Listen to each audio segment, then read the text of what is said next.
Hello and welcome back to another episode of the Strong Collectors Podcast. I'm your host, Dakota, and I'm joined today with a very special guest, Bill, aka Dorklair. Today, we're going to be doing our Mythic wish list. So, something that we want to see added into the Mythic Legions library. This could be creatures, characters, races, anything's under the sun. It's all good to go. We're going to be covering a little bit of Bill's history as we go through this, but just to get started, Bill, do you want to hit us with your very first wish for Mythic Legions? So one thing that I've been wanting for a long time, and it's probably my first and my biggest wish, which is halflings. I would like to see them do a brand new body, not like the 2.0 body, not like an elf or goblin body or anything like that, but a whole brand new buck. That's I don't know 3.0 body or whatever you want to call it, and then have it be like probably like 4 inches or something like that, Mm. like and just be like a true halfling size, and then you could make a lot of other different kind of like small races out of that. But yeah, halflings is definitely my number one wish for a new figure. Very cool. Yeah, I think that would kind of open the door. Like you said, you could use those parts again for other creatures. I know Jeremy really likes the kitsune, like fox type characters. Those seem to Hmm. be, in that like goblin, but you could also have smaller scale than that too for those kinds of creatures. So I think it makes a You lot of could do sense yeah, for. you could do fairies and gnomes and Yeah, all sorts of things. very true. Yeah, I'm kind of surprised they haven't done a gnome-like creature yet, so I could see that coming down the road for sure. My first one, and I think I've heard this from quite a few people. I would like to see pirates in some capacity. I could see, especially using some of the Jacob Marley parts. You've got those kind of Hmm. pirate boots on him. Even the coat is a little piratish. Maybe it would come in Figura Obscura first as like a red beard, and then come into Mythic Legions, but I think that's very possible. And you could even go like totally wide with that too. You could have regular human type pirates, or you could do skeleton pirates. I think that'd be pretty cool. Um, you could add, just a lot of different like weapon type parts. I don't know Mm, if they would probably have to do some sort of like cannon, blunderbuss, pistol type of weapon. But that almost right. seems like not so Mythic Legion-y. So I'm not sure about that, but Yeah. I'm sure they could figure out a way to put it in. But we know there's other realms, right? Like we Mhm. know that there are things beyond Mythos, the continent, and so there could be technologies that are Mm. different out there. I think that's totally viable for pirates. And it would probably wouldn't be the way we think of it would be like Eric's take on pirates, Mm. if they ended up doing pirates, but I'd be totally down with some pirates. Like even if who knows, this wave could be a pirate themed wave, right? Like you never know. Yeah, I mean, I think Jeremy has said, because I think people have asked him before, but he has kind of mentioned how, Mythos is surrounded by water. There's lots of water, and it would make sense that there are characters either within the water or on the water. So Mm, uh, another good possibility there. yeah. Um, Taking a quick break from that, what I'm going to ask you a kind of personal question. How long have you been in Mythic Legions, and then what got you into Mythic Legions? Um, I don't know what got me into Mythic Legions. Just like seeing, I was around, I was collecting and stuff when the Kickstarter happened, Mhm. and I just remember seeing them and thinking, oh, that would be cool. I was always loved fantasy, Lord of the Rings, Game of Thrones, all that stuff. Um, and my first one was, what's funny is I'd say around the time where SH Figure Arts Star Wars started to slow down and I was starting to like open up to other lines. It's probably around that time. I think it was like 2017. And my very first one was Covenant of Shadows pre-order, which wasn't part of a Kickstarter or anything. It was a regular pre-order. And that had the deluxe night. And I remember thinking, okay, I know Mythic Legions is meant for mixing and matching and very like pop and swap type stuff. And so Mhm. I ordered that plus the Templar from that wave, the Templar builder, Mhm. because I knew I wanted to like have 2 nights so that I could mix and match parts and like really utilize everything that came with that blue knight. So that was my first one. In fact, that was my first Mythic Legions review. Mm, even though I didn't start doing the YouTube thing until 2018. So I think it's 2016 or I want to say it was 2016 or 17 when I did I had a blog style review thing called um, photographic plastic on RetroZap. If anybody's watching and wants to check out my old reviews, I didn't do a ton of them, but they were written reviews with photography, right? And mm. um, so just like traditional web page style reviews. And so that was the Deluxe Night Builder was my first review and my first Mythic Legions figure. Cool. And then you were just hooked after that? Like, you got the first ones in hand, and you're like, "Oh, yeah, here we go." It took a little while, Mm, honestly. It was really the goblins mm, that really like shifted me to like heavily collecting. I had like 4 or 5 or something. And then when the Kickstarter, this is all right around the same time though, but like the Kickstarter for Advent of Decay came up and there was goblins, and I've always loved goblins. I love The Hobbit, Lord of the Rings. I've been a goblin magic player since high school.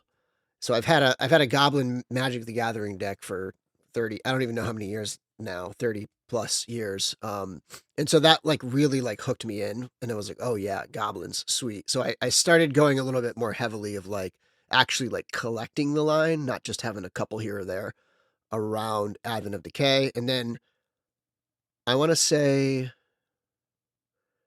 not the next wave. The next wave was Coliseum, right? Or I forget the timing on it, but shortly after that, like maybe Wasteland or one of those smaller waves was the first time I started going all in. mm. And then from Aerithir on, I was pretty much buying all ins. Okay. Very cool. Alright, getting back to our wish list. What is your second wish? So I would say that this is probably one of the most popular wishes, and I would very much like a werewolf Mm, as a creature type in Mythic Legions, which would also be great for crossover, like you were mentioning earlier with Figura Obscura. I was half convinced that this last Figura was going to be, you know, Little Red Riding Hood in the wolf. mm, Um, so they could totally like overlap there, and then you could make a lot of other types of creatures and like beasts or whatever with a furry body like that. So yeah, werewolf. I think Eric would just make an incredible werewolf sculpt with all the mhm, fur. There's a lot of lines out there where the sculpts are a little soft, or mm, maybe the sculpts are fine, but the factory can't quite reproduce it right, and it just comes out a little soft. But like the way horsemen do things, everything is sharp and crisp, and I would just love yeah. to see their take on a fully fur body like that. What do you think the werewolf would look like? Would it be kind of like I'm imagining there's the kinds where there's, like, the Fury, where I can't remember what his name was, Sergeant something or another, um, that's a little bit more like really wolf on top, or there's, like, the Harry Potter and the Prisoner Azkaban type of werewolf. That's a little more hairless werewolf, though, so that doesn't really sound up your alley. No, I would think, yeah, more towards the big beast hulking up large Yeah, upper okay. body type thing is probably something they would go with. Okay, I like that. I would definitely want a werewolf as well. My second wish is gonna be for kind of like a mount. I think this would be a mount. That's gonna be a Pegasus. Now, I don't really have a whole lot of room to display, so I don't usually go for the horses, but I'm a big fan of wings on figures, so if you put wings on a horse, I think I'd have to get at least one of those. And I could see doing, you could have your good guy version where it's, like a white kind of Hercules looking Pegasus, but then you could also have your more almost like a Phobos with wings where it almost looks like a Thestral from Harry Potter too. Yeah. Uh-huh. Yeah, that'd be Um, cool. Boss Fight did some of those. mm, Good sort of good Pegasus, bad Pegasus. Or yeah, it, in like they came out great. They're really cool. And they did like kits where you could mhm, like add the wings and stuff. It'd be interesting to see how they would approach it. They would probably have to retool the horse torso and give it holes for the wings, or I mean, I guess you could theoretically do some kind of um, saddle harness thing where it oh, yeah, tricks it to make it look like the wings are there, or or something. But yeah, I think it's almost a no-brainer that like that should come at some point since they have horses Right. and it's a fantasy world.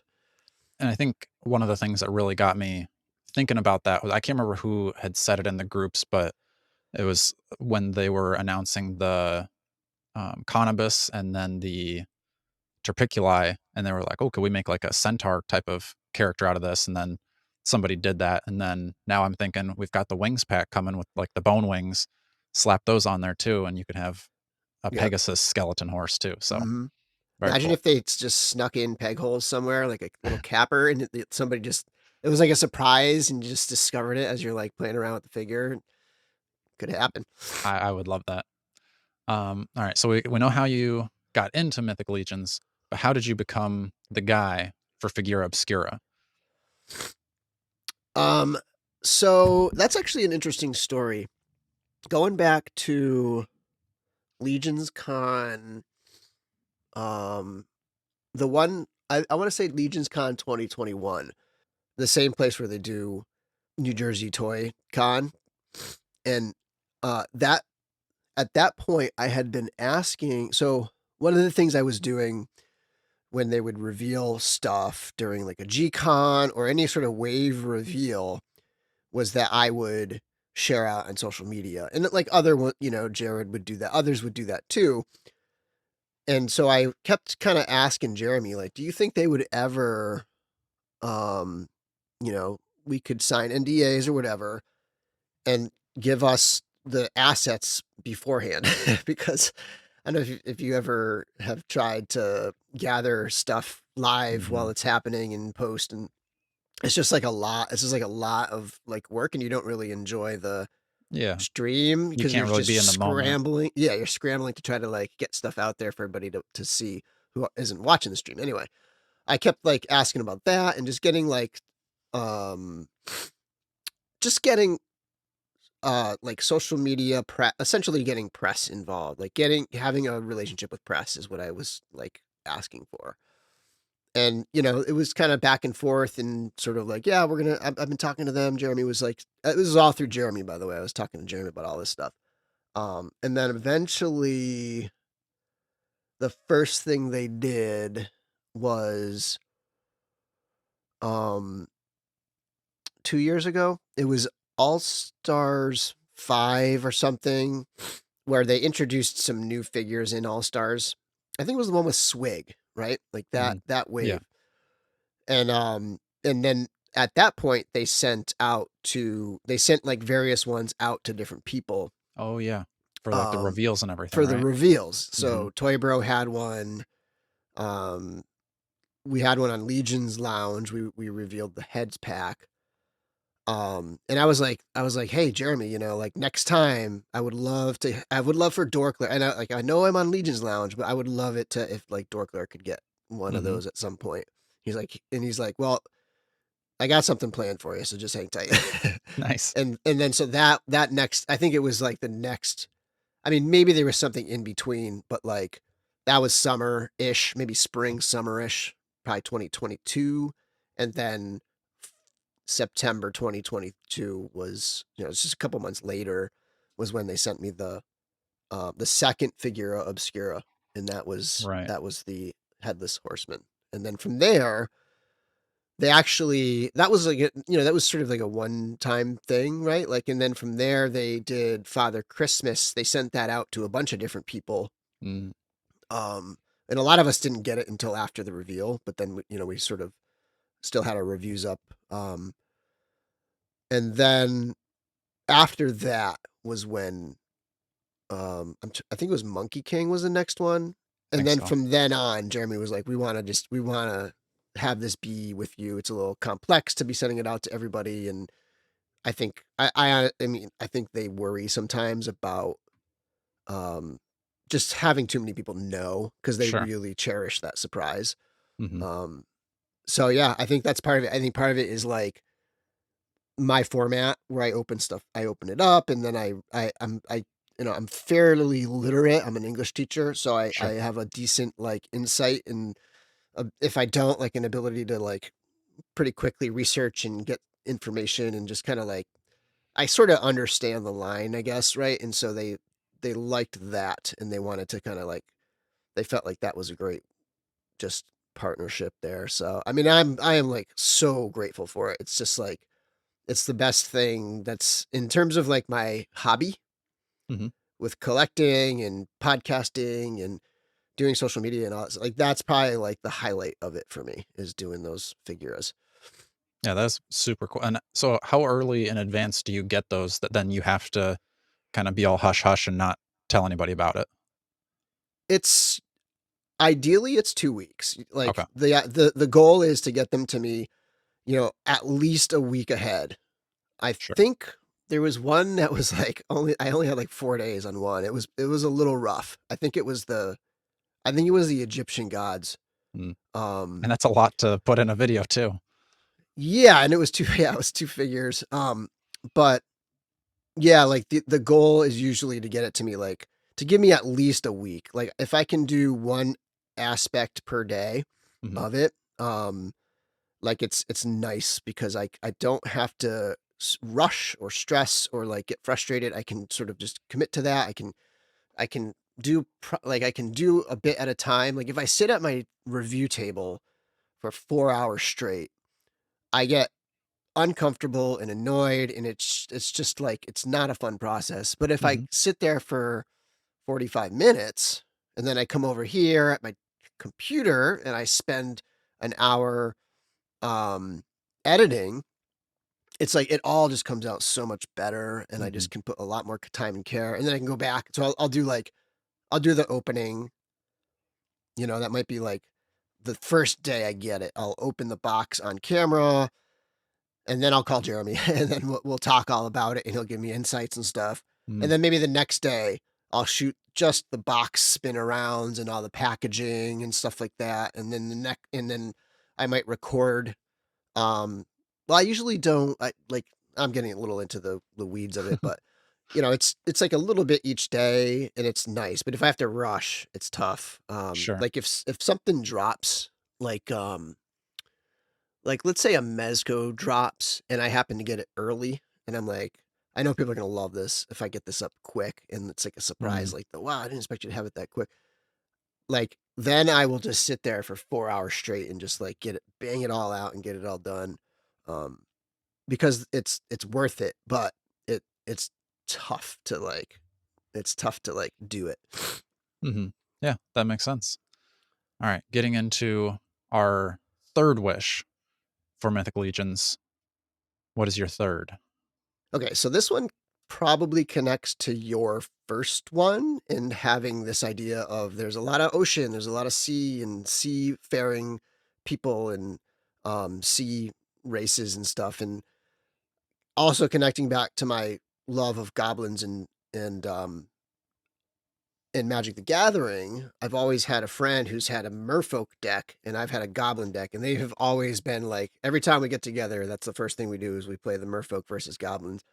Um, and so I think you know, merfolk see like a race of characters from beneath the sea. Whatever they're gonna call them, they Mm, probably call them something else than merfolk, but like something like mer people from beneath the sea, I think would be I think it would be amazing. I think Eric would just go to town on something mhm. like that.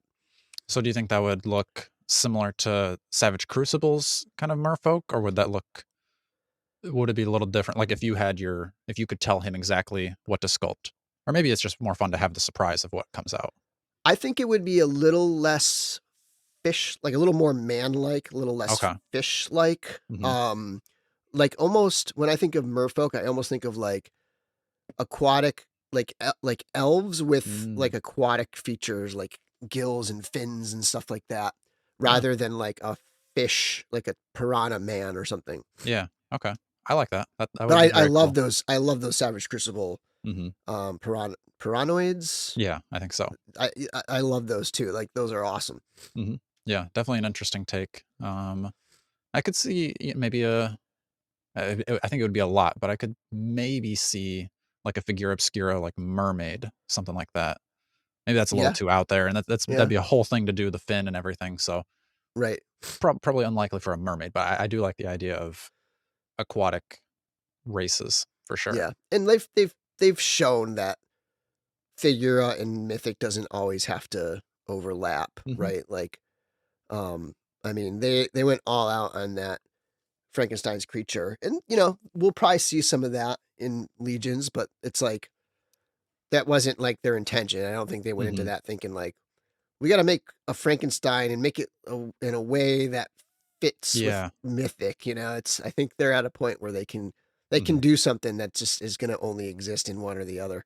For sure, yeah, and I could totally see, like you said, like, the parts of the figure itself could probably be reused, but I'd highly doubt they're ever gonna use the table or any of those accessories. Right. Maybe, but, like, I don't think that really has too much of a spot in Yeah. the rest of the line, so that's just kind of they did it for one specific thing. Yeah, and they'll always get a second use out of it with the retailer versions of Right, things too. very true. My 3rd wish is gonna be an oversized skeleton, and I would say I would take either an ogre scale skeleton, or I think it'd be cool to see a troll-sized skeleton. It probably would be a little bit challenging with the troll, but they could do pretty much anything, so after they put out, like, the Torpiculi, Conibus, I'm like, "Oh, we could do everything a skeleton now." And I Yeah. don't even think that skeletons are, like, my favorite thing in Mythos, but I just think that those would be so cool as kind of like the statement piece to the skeleton collection. Mm. So, and then, slap some skeleton wings on any of those. I'm a happy camper. I think I would like an ogre scale skeleton. I would hope that they would maybe do like rethink the length of the legs because the legs are very Mm, ogre like, right? Like I would, and they're short, so I think I'd love to see them do an ogre scale skeleton, but like with sort of like human proportions. okay. Yeah, that could be interesting because I mean, that could be even almost be like a whole other race with all their parts and pieces on them because I'd imagine, like an ogre falls in battle, Necronominus raises it up, and then it's kind of got the skeleton features. But I do agree that like the proportions could be much different. I think would probably be better for the structure because I think those short legs might be a little challenging as bones. Yeah, But I believe in Four Horsemen to make it right. yeah. A couple more questions for you specifically. We've got LegionsCon coming up. This is coming out the week of prior to LegionsCon. So, what is your number one piece of advice for somebody going for the very first time, other than Oh, to come see geez. me at the Fit You table? um, Number one piece of advice. I would say do your best to hit the community room early Saturday. Okay. So, the artists, this is all the Legion's Con is really all about the artists. And they only bring so much. And they sell a lot of stuff. There's a lot of sales that happen there. So if you're coming only Sunday, and then you're gonna get in like the horseman line for like the armory or something like that, and then you're gonna hit that table like later Sunday, you're gonna miss a ton of beautiful art that's already sold. So like if you can, do your best to hit that Saturday community room early. Yeah, I think that's good because yeah, that is a lot of those pieces are one and done. There's only Yeah, one custom of this figure, and then somebody buys it. It's off the table. If they post a picture, maybe you can see it, but otherwise, right. you will never see that. And the Um, most striking, crazy things are gonna be the ones that sell fast. So true. sometimes they will ask the buyer to say, "Hey, can you leave it on the Mm, table for display for the rest of the show and pick it up tomorrow or whatever," which is nice, but not always. There's going to be a lot of stuff that you're just not going to see mhm, if you're there Sunday afternoon. right. All right. So w- the podcast is usually, we got a lot of like Marvel Legend, McFarlane type of collectors here. I'm always pushing Mythic Legions on them, but if you had to give them one figure to go purchase right now that turns them into a Mythic Legions fan, or it could be Cosmic too, what figure would you recommend they go buy to get this bug? Um, it's a tricky Because we could one. take in, like, price, because you could always go, like, Legion builders that are a little cheaper, but still really cool figures, Yeah. or you could go, like, a standard that's just fully loaded with a bunch of stuff, go even more expensive, buy a two-pack that's got more accessories than you'd ever know what to do with. I mean, if you're gonna pre-order something, I would probably for like the to really get that Mythic Legions feel, I would probably say the Blue Shield Soldier, the new version of the Deluxe Knight, Mhm. right? Like I think that is an amazing piece. If you're just gonna go and like buy something right now, if you are like a lore fan, if you're into lore and you want like the characters and you want to get into the line that way, my my biggest recommendation is to go pick up the Gorgo Attila 2-pack because Yeah. that's still out there. People are still selling that for like around 100, Mhm. 120, which was basically the original price. So that set is amazing. It's got two of the biggest named characters out there. It's got a bunch of cloth goods. It's got an amazing amount of unique sculpture. It is a killer set that I think like it should be almost the core of any Mythic Legions collection if you're into the lore of it. Mhm. Yeah. No, I picked up that set because the characters were so big to the story, and they're just plain cool characters, whether you know who Yeah. they are or not, stand alone on a shelf, those are amazing figures, I think. So, yeah, very good recommendation. That's going to do it for this episode of the Strong Collectors Podcast. Make sure you're liking, sharing, subscribing. Go check out Dorklair. I'll leave his link down below. You're probably already subscribed, but if you're not, go subscribe there as well. And until next time, stay strong.